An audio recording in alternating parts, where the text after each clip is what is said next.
Bun găsit, dragii mei din Zodia RAC, oriunde v-ați afla. Iată, ne ajungi la o nouă lectură, de data aceasta o lectură generală, generică pentru anul 2025. Înainte de a începe această lectură, trebuie să vă mulțumesc tuturor pentru suport, pentru sprijinul pe care îl acordați de fiecare dată, la fiecare lectură și mii de mulțumiri din suflet tuturor pentru toate aceste lucruri minunate pe care le faceți, pentru acest proiect minunat pe care eu l-am făcut pe YouTube. Așa că mii și mii de mulțumiri tuturor. Bun, dragilor, înainte de a începe lectura propriu-zisă, trebuie să vin cu mici informații importante, zic eu. Ne aflăm tocmai ce mai avem un pic așa până să termine 2024, care a fost un an cu vibrație 8, un an karmic, un an în care am descoperit lucruri care erau ascunse, în care am traversat foarte multe perioade la modul general, da, pentru toate semnele zodiacale. A fost un an în care au ieșit la lumină tot ce era ascuns sub preș. Iată că anul 2025 va fi un an cu vibrație nouă. În tarot, arcanul major responsabil cu această vibrație a numărului 9 este pusnicul. Ce ne spune acest arcan major, această energie, această vibrație a numărului 9?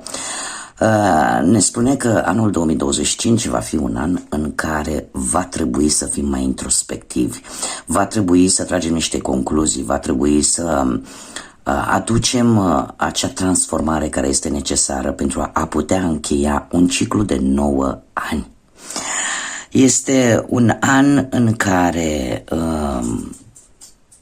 cumva apare acea dorință de a te îndepărta de lucrurile nefolositoare, de lucrurile care ți-au făcut rău, de situațiile care te-au stresat de-a lungul, poate, a ultimilor 8 ani. Este un an în care poate unii dintre voi veți fi mai inclinați către studiu, către a face cursuri noi, către a deprinde lucruri noi. De asemenea, este un an în care pot apărea informații pierdute, lucruri pierdute, un an în care suntem îndemnați să fim mult mai prudenți, să analizăm mult mai bine anumite aspecte din viața noastră și, în general, este un an în care suntem mult mai inclinați către cunoaștere și către a ști cât mai mult. Este un an care poate aduce un echilibru pe partea finanțelor pentru unii dintre noi, dar în același timp un an în care poate de multe ori apare așa un mic dezinteres vis-a-vis de bani și mai mult interes vis-a-vis de partea asta spirituală sau de autocunoaștere. Acum, dragilor, voi în tarot sunteți reprezentați de arcanul major Carul, care vă reprezintă ca și zodie și care ne vorbește tare mult de acea voință puternică care vine din interiorul vostru. Dar în același timp ne vorbește de acel atașament vis-a-vis de casă, vis-a-vis de familie, vis-a-vis de ceea ce vouă vă este cel mai drag. Fiind o zodie de apă, voi sunteți foarte înclinați către familie, către stabilitate și de multe ori chiar și atunci când poate faceți câte o călătorie, aveți acea tendință de a lua, dacă ați putea să luați și casa cu voi în acea călătorie, ar fi perfect. Deci este arcanul care vă reprezintă pe voi și cumva aș spune că prin reducere pitagorică, dacă prima oară, dacă însumăm numărul 9 al arcanului care reprezintă 2025 cu numărul 7 cu care este reprezentat arcanul vostru major Carul, ne va da arcanul major Turnul, care este cel care vă va ghida de-a lungul lui 2025. Știu că sună un pic ciudat, de ce mulți dintre voi chiar or să fie contrariați, dar Turnul pe parcursul lui 2025 nu va face altceva decât să scoată la suprafață acele situații, acele persoane, acele lucruri care nu au o bază stabilă. Le va scoate la suprafață în așa fel încât voi să vă dați seama pe ce drum să o luați, încotro trebuie să vă îndreptați sau ce măsuri trebuie să luați în așa fel încât viața voastră să capete un sens mult mai pozitiv. Este vorba probabil de situații care perpetuează de prea multă vreme, care nu și-au găsit o rezolvare și care poate că nu și-au găsit o rezolvare nu pentru că nu ar fi existat o rezolvare, ci pentru simplu fapt că poate v-a fost teamă sau ați avut anumite restricții pe care voi vi le-ați impus. De data aceasta turnul va veni, vreți nu vreți, și vă va scoate la lumină de fapt adevărul gol-goluț, ceea ce nu este construit pe o bază solidă, indiferent de ce aspect al vieții vorbim. Asta nu înseamnă că nu tot timpul de-a lungul anului 2025 ia uite o să treceți numai prin turnuri. Nu, este vibrația și energia acestui arcan major care vine tocmai pentru a scoate cea mai bună variantă a voastră. De ce spun acest lucru? Pentru că voi vă încadrați în primele 6 zodii ale zodiacului, care, paradoxal, anul 2025 vă va îndruma să deveniți cea mai bună versiune a voastră. De ce spun acest lucru? Avem energia arcanului major, turnul, avem numărul 16, care prin reducere pitagorică ne va da arcanul vostru, ne va da un 7, care vă reprezintă pe voi. Deci tot ceea ce va urma de-a lungul lui 2025 nu va face altceva decât să vă îmbunătățească varianta voastră cea mai bună, să o scoată la suprafață, să redeveniți voi, dar într-o manieră mult mai puternică, mult mai dezvoltată și mult mai bună, în așa fel încât să fiți pregătiți pentru 2026, care va fi un an cu vibrație 1, un an în care un nou ciclu, o nouă etapă va veni în viețile noastre ale tuturor. Bun, lămurite toate aceste aspecte, haideți să vedem ce ne spun casele și lunile următorului an pentru voi, dragilor, din zodia Rac. Haideți să vedem ce vine pentru dragii mei din Rac în următorul an 2024. Și haideți să vedem. Bun. Și avem luna ianuarie sau casa 1, luna februarie, martie, aprilie, mai, iunie, iulie, august, septembrie, octombrie, noiembrie, să facem loc, și decembrie. Bun. De asemenea, haideți să vedem care va fi surpriza pentru voi, dragilor, pentru anul 2025. Care este surpriza? O vom pune aici. Și de asemenea voi mai scoate un mesaj important pentru voi de știut, pe care o vom pune aici. Bun. Haideți să începem cu începutul, dragii mei. Casa 1, casa personalității voastre sau cum vă va percepe lumea, cum te vei arăta tu lumii și felul tău de a te comporta. Sau luna lui ianuarie. Avem un rege de bâte, dragilor. Luna lui ianuarie vă va prinde într-un moment în care parcă nimic nu vă poate opri. Parcă nu o să vă mai fie frică de provocări. Vrei să privești către viitor, vrei să privești pe termen lung, să ai o perioadă în care chiar dacă poate ai trecut prin greutăți, cumva ți-ai dat seama că astea sunt temporare și că numai istețimea te poate ajuta să obții anumite lucruri care pot duce la un câștig fie el material, fie el de orice altă natură. Deci începutul de 2025 te va prinde într-un moment plin de energie, cu această energie a sudilor de foc, nu? Și în același timp îți vei da seama posibil că cineva are grijă și încearcă să te protejeze. Da? Are sentimente de grijă și de protecție vis-a-vis de tine. Luna februarie sau a doua casă care ne vorbește de finanțe, trebuie să vă spun că se aseamănă foarte mult, cel puțin până acum, cu cu lectura pentru gemeni. Nu știu dacă vă spune ceva sau nu. Am simțit nevoia să vă spun. Pe partea finanțelor, luna lui februarie, mare atenție, că mai este timp. Trebuie să vă spun, tarotul nu obligă. Tarotul prezintă anumite energii pe care voi aveți posibilitatea și stă în puterea voastră să le schimbați, aceste energii. Da? Deci tarotul nu obligă. Pur și simplu. Prezintă anumite situații pe care voi aveți puterea, aveți liberul arbitru să le schimbați.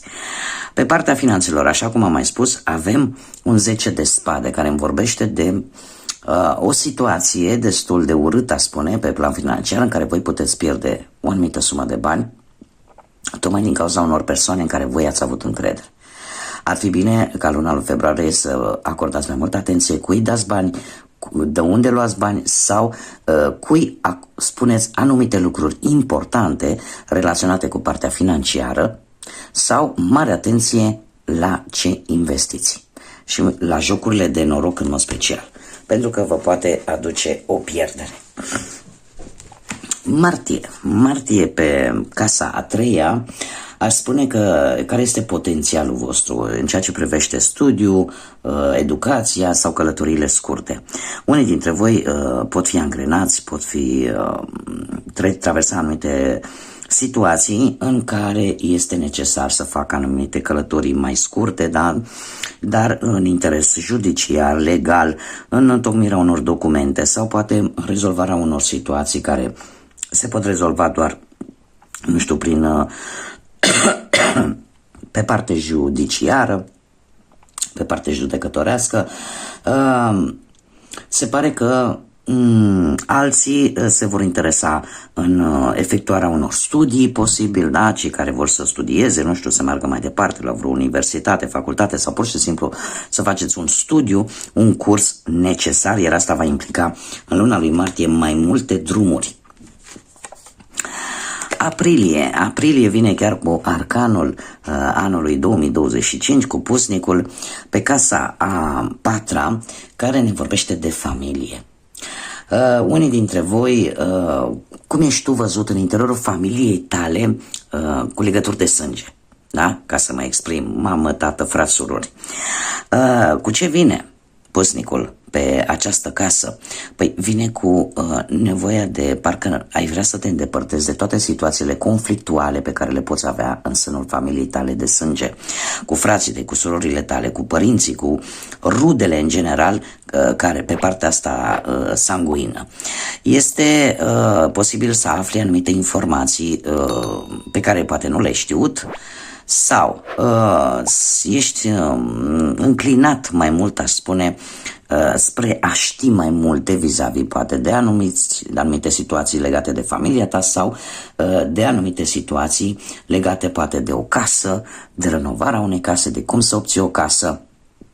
Vei fi interesat un pic mai mult de acest aspect. Casa 5-a sau luna lui mai, avem acest cavaler de cupe.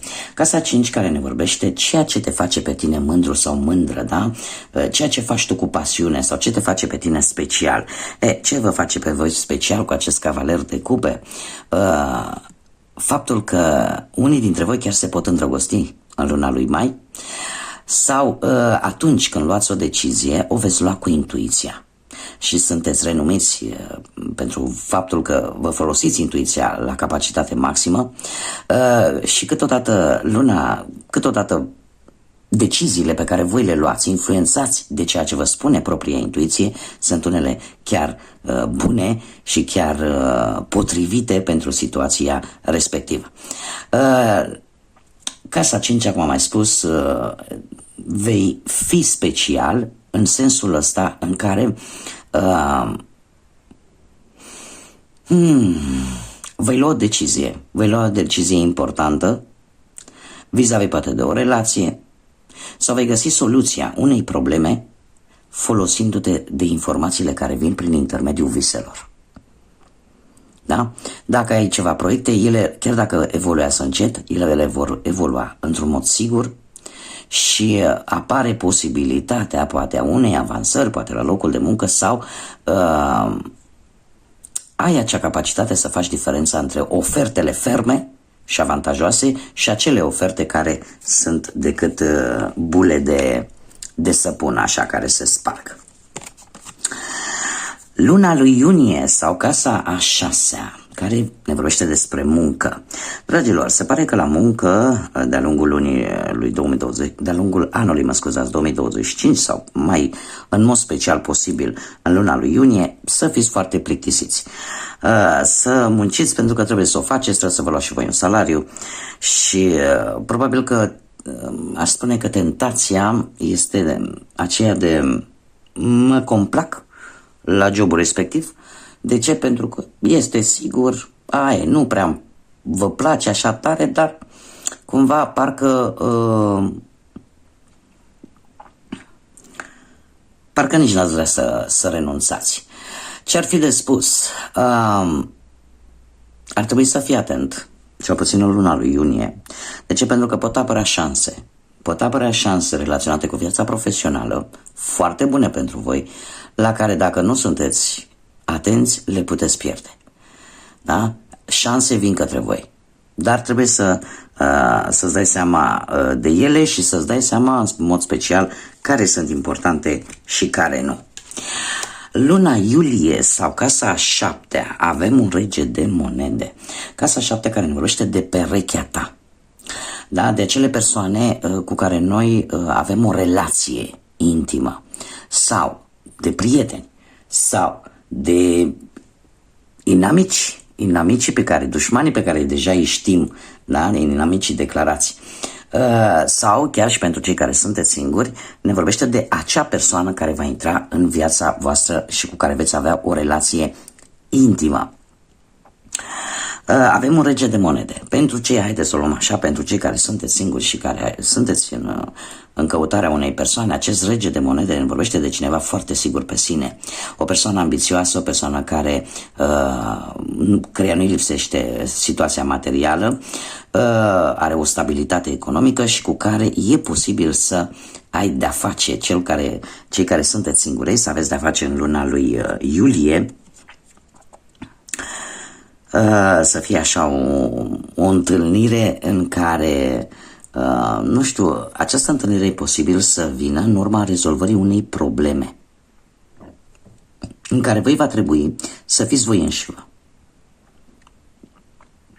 Da? Să fiți voi înșivă, să nu fiți ceea ce nu păreți a fi. Da? Nu vă construiți o mască, fiți voi așa cum sunteți, pentru că se pare că această persoană va aprecia modul vostru de a fi. De asemenea, dacă vorbim de inamicii declarați, ar trebui să încercați poate să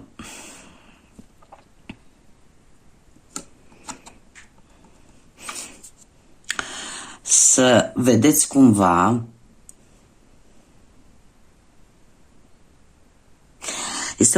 Este un arcan care vorbește tare mult de a te bucura de ce ai și a nu permite acelor inamici declarați pe care tu îi știi să te afecteze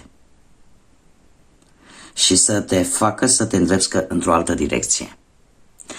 Cumva apreciază ce ai tu, indiferent mult puțin, pentru că ceea ce ai tu e posibil ca alții să nu aibă și să ducă dorul, indiferent de ce vorbim. Mergem mai departe. Luna lui August. Luna lui August sau casa a 8-a, care ne vorbește de karmă, ne vorbește de schimbări, ne vorbește posibil de ceva ce pe tine te va transforma. Luna lui August va fi o lună foarte încărcată pentru voi, o lună în care veți avea multe responsabilități, o lună în care e posibil să, pentru unii dintre voi, să apară în viața voastră un nou personaj mai mic, da? Posibilitatea apariției unui copil care vine cu niște responsabilități uriașe. Sau poate cei care aveți copii, luna lui August să fie o lună în care vă veți simți voi așa un pic cu o greutate mare deasupra voastră. O lună în care va trebui să încercați, va fi așa o supraîncărcare de responsabilități și de multe ori se pare că asta va fi în detrimentul propriei voastre bunăstări emoționale și fizice, desigur. Dar trebuie să vă spun că chiar după această lună lucrurile vor începe să, să se mai îmbunătățească. Va fi o lună destul de încărcată pentru unii dintre voi. Dar, bineînțeles, așa cum am mai spus, după această lună, august-septembrie, cu casa a 9-a, care îmi vorbește de curiozități, de găsire de răspunsuri, de evenimente, poate religioase sau academice, sau călătorii lungi pentru vacanță, unii dintre voi, după toată această lună de multe responsabilități, simțiți nevoia de o vacanță, așa că mulți veți planifica o călătorie mai lungă, ori de vacanță, ori pentru a găsi niște răspunsuri, o călătorie care, în care tu vei obține ceva. Vei reuși să deții controlul unei situații sau pur și simplu tot efortul pe care l-ai făcut în august va aduce îmbunătățiri. Va avea și un rezultat pozitiv pentru voi. Mergem mai departe. Luna lui octombrie sau casa 10-a, care vor fi cele mai mari reușite pentru voi de-a lungul lui 2025. Se pare că pe carieră, pe viața voastră profesională, veți avea cele mai mari reușite. Avem un soare care vine cu schimbări în viața voastră profesională într-un mod foarte pozitiv. Totul va fi mult mai bine și veți trece așa de la o situație atât de grea la una în care efectiv simțiți că trăiți, simțiți că optimismul vă dă pe din afară și că puteți în sfârșit să vă bucurați de efortul pe care voi l-ați depus, poate nu numai de-a lungul lui 2025, cât de-a lungul ultimilor 8 ani. Casa noua sau luna lui noiembrie avem o regină de cupe. O regină de cupe care vă poate reprezenta desigur și pe voi, fiind un semn de apă, o regină de cupe care îmi vorbește tare mult pe partea asta a speranței, lucrurile care te vor lua prin surprindere, de acea încredere pe care o ai, pe care o vei căpăta în tine și în ceea ce îți spune intuiția ta și în ceea ce te conectează pe tine mai mult cu ceilalți. Luna lui noiembrie te va prinde cu atracție, cu un magnetism aparte. Luna lui noiembrie te va prinde cu acel aspect în care practic nu uiți de ceea ce tu ai nevoie. Vei pune limite acelor persoane unde este necesar să pui limite, vei analiza mai bine și vei face în așa fel încât proiectele pe care tu le vei face să fie mult mai creative, mult mai bune. Și vei găsi soluții pentru a-ți îmbunătăți în speță poate partea materială. Vei reuși așa să găsești soluții într-o manieră foarte, foarte asertivă, foarte, foarte bună, foarte blândă. Și sfârșitul lui 2025, luna decembrie, sau casa a 12-a, care îmi vorbește despre ceva pe care tu nu poți controla. Da? Este, aș zice, acele situații pe care nu le poți vedea foarte clar. Da? Și este casa care, în general, te sfătuiește să nu iei decizii importante atunci când lucrurile nu se văd foarte clar. Faptul că avem un 8 de bâte îmi vorbește de foarte multă comunicare. O comunicare foarte rapidă care apare în ultima lună din anul 2025 cu cineva la distanță, referitoare poate la anumite călătorii cu avionul, și în care, cel puțin cărțile, îmi spun că nu trebuie să iei decizii importante vis-a-vis poate de aceste călătorii, pentru că e posibil să apară anumite informații neclare.